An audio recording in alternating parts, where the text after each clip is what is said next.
Hello there everybody and welcome back to Carmel's Kitchen. Today we are going to make a rhubarb tart using the pastry that we have previously made. So I have removed my pastry from the fridge and now I'm removing it from the polythene bag. Okay, it's nice and supple because I took it out maybe 5 minutes ago. So now I'm going to lightly flour my board and I'm going to cut my piece of pastry in a quarter, just cut a quarter off, and this is the part then that I'm going to roll out. So I have prepared my plate and you just lightly grease it with a little bit of margarine. Okay, so there's my lightly greased plate. Rhubarb is in season now and it's really good. So in this bowl here I have chopped up into at least just over 1-inch pieces about 5 sticks of rhubarb. It's the same principle if we were making an apple tart, only you'd peel, core and slice your apples. Secret is get everything ready and then there will be no hassle. So again, when you're rolling your pastry, it's pastry, you want to eat it, you want it to stay nice and light. So nice, even, long strokes. Then don't flick your pastry over, turn your pastry. And just roll again. Okay, now so my plate is round, so I want my pastry to be round. So just turn it.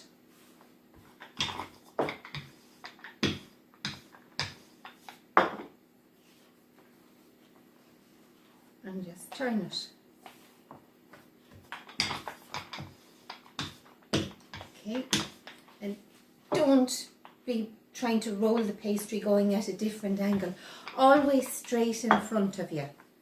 Because remember, you want your tart or your pie to turn out that it's all nice and light and fluffy. So then, now I want to get my pastry onto my plate.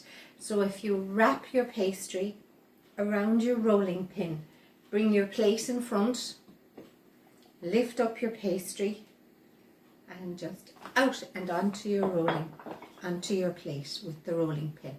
Okay, then take your plate up and with a knife, just your ordinary butter knife, with the blunt side of it, just trim off what's left over.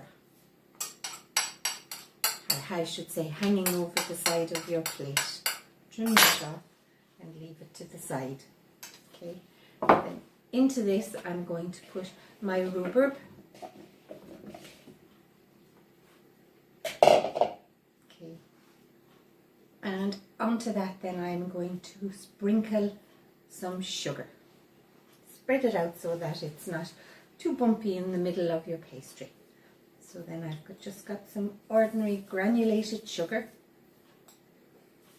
If you don't have ordinary granulated sugar, you could use brown sugar if you like. And some people like to put in a little bit of ginger in with rhubarb. So now I have a little bit of egg wash here, it could be just water, and dampen around the sides of it, so that when I put the top on the pastry, on the tart, it will stick to it. So just move that over and then just take out your flour and just dredge it, not an awful lot, just a little, onto your work surface. Then take the pastry and incorporate the little bit of pastry that was left over.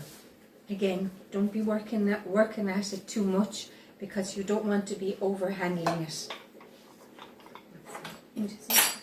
Okay, and again the same way, nice, even, light strokes. And turn your pastry, nice, even, light strokes. And the amount of pastry that was made for this tart was 200 grams of plain flour and 100 grams of block margarine. And again, just roll. And again, just turn it. And this Don't be thinking to yourself, oh my goodness, it's going to stick, I need to put out some more flour. Don't, because the flour, then you're just messing around with the ingredients and you're altering the ingredients that you have used in your flour, in your pastry, sorry. I'll just turn it. Okay. So you just want it the same size as your plate again, so just have a little measure.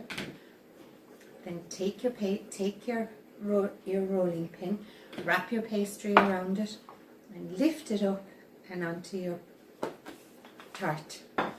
Okay, then put a little bit of flour on your thumb and go around and press it all the way around the sides, because you want to seal it.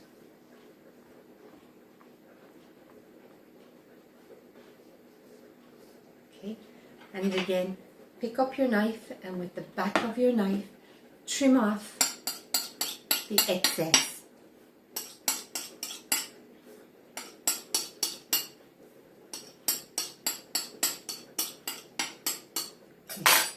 And that's it. And because it's a rhubarb tart, they tend to be a little bit juicy, so just with the blade of your knife, just push the pastry on the side of the plate. Okay, now you might prefer to make it in a pie dish. There's less likelihood of the juice escaping and running in your oven.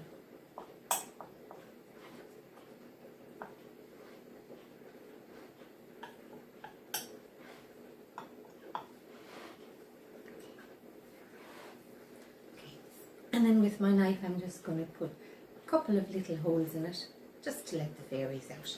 It's just to leave the air out so that your tart doesn't come out and you've got a big dome on top. Then I've got a little bit of egg here, so I'm just going to egg wash that nice and lightly, and it will make your tart have a lovely shine when it comes out of the oven. So just give that a nice light brush. Don't overdo it because it'll burn. And our oven is turned on to 200 degrees centigrade. Your tart will take roughly 35 minutes to cook. So if you have a gas oven, that's gas mark 6.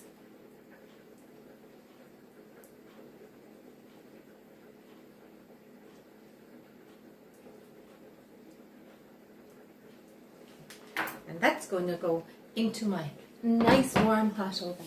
And in 35 minutes, hopefully you will have a rhubarb tart just like this.